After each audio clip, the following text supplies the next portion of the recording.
Il sindaco di Raffadali, Silvio Cuffaro, ha scritto ai commissari prefettizi in merito all'ordinanza su Girgenti Acque.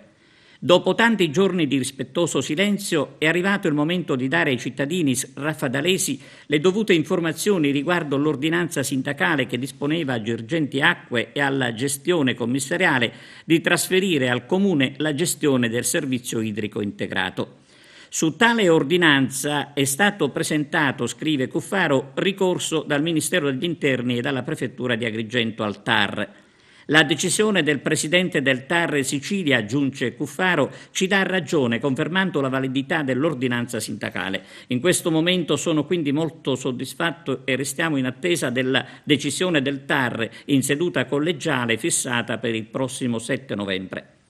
In questa battaglia ho trovato, conclude Silvio Cuffaro, a sorreggermi solo la parte sincera del mio popolo raffadalese, mentre da parte di certa politica e conclamati giuristi ho ricevuto solo critiche, avendo questi ultimi confuso una battaglia di dignità e di rispetto nei confronti dei diritti di un popolo in una sterile battaglia per il consenso politico.